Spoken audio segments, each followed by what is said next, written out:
Case ವಾಪಸ್ ತಗೊಳ್ತೀನಿ, ಒಂದಿನ ಬರ್ತೀಯಾ ಅಂತ ಕೇಳ್ತೇನೆ. ಅಯ್ಯಪ್ಪ, ದಯಾನಂದ್ ಅವ್ರದ್ದು ಇದೆ ಅಂತಲ್ಲ, ಸುಮಾರು ಹಲವಾರು ಇದೆ ಅವ್ರ ಮೇಲೆ ಹಗರಣಗಳು, ಒಂದಲ್ಲ ಎರಡಲ್ಲ.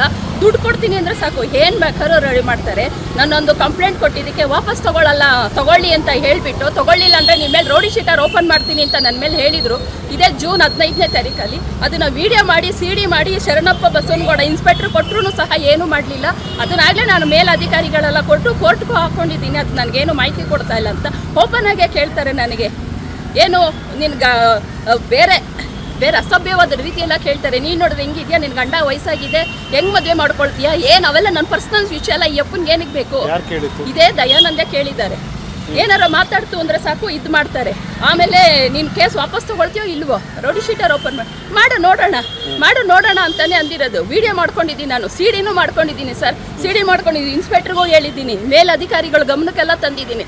ಏನು ಆಕ್ಷನ್ ತಗೊಳ್ತಿಲ್ಲ. ಏನಕ್ಕೆ ಇಂಥವ್ರನ್ನೆಲ್ಲ ಏನಕ್ಕೆ ಬೆಳೆಸ್ತಾರೆ ಪೊಲೀಸವ್ರನ್ನ? ಇವರು ಎಲ್ಲ ಕ್ರಮ ತಗೋಬೇಕಲ್ವಾ? ಹೆಂಗೆ ಇನ್ಸ್ಪೆಕ್ಟರ್ ಭಾಗಿಯಾಗಿದ್ದಾರೆ ಅಂತ ಹೇಳ್ತೀರಿ? ಹಾಂ ಸರ್, CD ಮಾಡಿ ಕೊಟ್ಟಿದ್ದೀನಲ್ಲ, ಎನ್ಕ್ವೈರಿ ಮಾಡು ಅಂತ ಕೊಟ್ಟಿದ್ದೀನಿ. ಎಲ್ಲರೂ ಕಂಪ್ಲೇಂಟ್ ಆದಮೇಲೆ ತನಿಖೆ ಮಾಡ್ತಾರ, ತನಿಖೆ ಆದ್ಮೇಲೆ ಕಂಪ್ಲೇಂಟ್ ಮಾಡ್ತಾರ? ಕಂಪ್ಲೇಂಟ್ ಆದ್ಮೇಲೆ ತಾನೇ ತನಿಖೆ ಮಾಡಬೇಕು. ನಂದು ಹಂಗಲ್ಲ, ತನಿಖೆ ಮಾಡಿ ಆಮೇಲೆ ಕಂಪ್ಲೇಂಟ್ ತಗೊಳ್ತೀನಿ. ಅದೇ ನ್ಯಾಯ. ಅವ್ರು ಮಾತ್ರ ಒಂದು ರೂಲ್ಸು, ನಮಗೆ ಮಾತ್ರ ಒಂದು ಕಾನೂನಾ?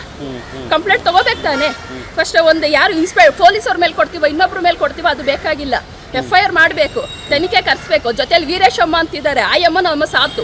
ಏನಾದ್ರು ನಾನು ಹೋಗ್ತಿದ್ರೆ ಸಾಕು ಫೋನ್ ಕಿತ್ಕೊಳ್ತಾರೆ. ನಾನು ಏನೋ ವಿಡಿಯೋ ಮಾಡೋಕೆ ಹೋಗ್ತೀನಿ ಅದನ್ನು ಸಹ ಡೇಟು ಮೆನ್ಷನ್ ಮಾಡಿಕೊಟ್ಟಿದ್ದೀನಿ. ನಾನು ಇಂಥ TVದು ನನಗೆ CCTV ಫುಟೇಜ್ ಬೇಕು, ಇಂಥ ದಿಸದ್ ಬೇಕು ಅಂದರೆ ಸ್ಟೇಷನ್ ಹೌಸ್ ಸ್ಟೋರಿ ಕೇಳಿದ್ರೆ ಕೊಡಲ್ಲ, CD ಫುಟೇಜ್ ಕೇಳಿದ್ರೆ ಕೊಡಲ್ಲ. ಏನಕ್ಕೆ? ನಿಮ್ಮ ಒಳ್ಳೆಯವರಲ್ವಾ, ಕೊಟ್ಬಿಡಿ. ಮತ್ತೆ ನಾನು ಕೋರ್ಟಲ್ಲಿ ನೋಡ್ಕೊಳ್ತೀನಿ. ಮಾತು ಮುಂಚೆ ಕೋರ್ಟ್ಗೆ ಹೋಗಮ್ಮ ಅಂತ ಎಂಡೋವ್ಮೆಂಟ್ ಕೊಡ್ತಾರೆ. ಅದೇ ನನ್ನ ಮೇಲೆ ದುಡ್ಡಿನ ವಿಚಾರಕ್ಕೆ ಬೇರೆ ಯಾರಾದರೂ ದುಡ್ಡು ಕೊಡಲಿ, ಇಮಿಡಿಯೇಟ್ FIR ಆಗುತ್ತೆ. ನಾನು ಕೊಟ್ಟರೆ ಮಾತ್ರ ಕೋರ್ಟ್ಗೆ ಹೋಗ್ಬೇಕು. ಏನಕ್ಕೆ? ಎಲ್ಲರೂ ಕೋರ್ಟ್ಗೆ ಹೋಗಿರೋ ಸ್ಟೇಷನ್ಗೆ ಏನು ಸರ್ ಬರಬೇಕು? ಸ್ಟೇಷನ್ ಏನಕ್ಕಿದೆ? ರೇಟಿಂಗ್ ಅಲ್ಲಿ ಕೊಡ್ತೀನಿ ಇವಾಗ. ಹಂಗಾರೆ ನಾವು ಕಮಿಷನರ್ಗೆ ಆಫೀಸ್ಗೆ ಹೋಗ್ತೀವಿ. ACP DCP ಎಲ್ಲರಿಗೂ ಹೋಗಿದ್ದೀನಿ ಸರ್, ಕಮಿಷನರ್ಗೂ ಹೋಗಿದ್ದೀನಿ, ಕೊನೆ ಮಾನ್ಯ ಹೋಮ್ ಮಿನಿಸ್ಟರ್ಗೂ ಸಹ ನಾನು ರೇಟಿಂಗ್ ಅಲ್ಲಿ ಕೊಟ್ಟಿದ್ದೀನಿ. ಏನು ನಾವುಗಳು ಇಷ್ಟೆಲ್ಲ ಮಾಡಿ ಏನೆಲ್ಲ ಅಷ್ಟೆಲ್ಲ ಫೈಟ್ ಮಾಡಂಗಿರೋ ಸ್ಟೇಷನ್ ಏನಕ್ಕೆ ಸರ್ ಬೇಕು? ದಯಾನಂದ್ ಅವ್ರದ್ದು ಕರ್ಮಕಾಂಡ ಇನ್ನೊಂದೇನು? ಅಯ್ಯೋ, ಇನ್ನೂ ಬೇಕಾಗಿದೆ. ಇನ್ನಾರು ಒಬ್ರು ಲೇಡೀಸ್ ಬಂತು ಅಂದಾಗ ನಿನ್ ಕೇಸ್ ವಾಪಸ್ ತಗೊಳ್ತೀನಿ, ಒಂದಿನ ಬರ್ತೀಯಾ ಅಂತ ಕೇಳ್ತೇನೆ. ಅಯ್ಯಪ್ಪ, ಹಿಂಗೆ ಕೇಳಿದ್ದಾರೆ. ಯಾವ ಪ್ರಕರಣ ಅದು? ಅದ್ಯಾವುದೋ ಸ್ಕೂಲ್ದು ವಿಚಾರಕ್ಕೆ, ಮಗು ವಿಚಾರಕ್ಕೆ. ಈ ಅಪ್ಪಂದು ಇದೆಲ್ಲ ನಾನು CD ಮಾಡಿ ಇಟ್ಕೊಂಡಿದ್ದೀನಿ. ಅಪ್ಪನ್ ನಾವು CD ಮಾಡಿಕೊಟ್ಟು ತನಿಖೆ ಮಾಡು ಅಂದ್ರೆ ಮಾಡಲ್ಲ. ಇವರು ಸಸ್ಪೆಂಡ್ ಅಲ್ಲ ಸರ್, ವಜಾ ಆಗ್ಬೇಕು. ವಜಾ ಆಗೋವರೆಗೂ ನಾನು ಬಿಡಲ್ಲ ಸರ್. ಇಲ್ಲ, ಈಗ ಜೈಲಿಗೆ ಹೋಗಿದ್ದಾರೆ. ಜೈಲಿಗೆ ಹೋದ್ರೆ ಸಾಕು ಸರ್, ಜೈಲಿಗೆ ಹೋದ್ರೆ ಸಾಕ ತಿರ್ಗಿ ಬರ್ತಾರೆ ಸರ್, ಬರ್ತಾರೆ. ಯಾವತ್ತೇ ಆಗ್ಲಿ ಅದು ಕಲ್ತಿರೋದು ಏನು ಬಿಡಲ್ಲ ಅದು. ಮತ್ತೆ ಇವ್ರದ್ದು RMC 2 ಇದ್ರು. RMC 2 ಇದ್ದಾಗ್ಲೂ ಇದೇ ಅಪ್ಪನ ಕತೆ. ಅಲ್ಲಿದ್ದು ಕರ್ಮಕಾಂಡ ನಾನು ಇನ್ನೂ ಕೊಡ್ತೀನಿ. RMC 2 ಇದ್ದಾಗ್ಲೂ ಇದೇ ಇದ್ರು.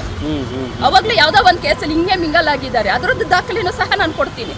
ತಮ್ಮ ಹೆಸರು ಮೇಡಮ್? ಜಯಲಕ್ಷ್ಮಿ ಅಂತ ಸರ್. ನಮ್ಮ ವಿಜಯವಾಹಿನಿ ನ್ಯೂಸ್ ಚಾನೆಲ್ನಲ್ಲಿ ಪ್ರಮೋಷನ್, ಜಾಹೀರಾತು, ಅಡ್ವರ್ಟೈಸ್ಮೆಂಟ್ ನೀಡಲು ಸಂಪರ್ಕಿಸಿ 9535808456.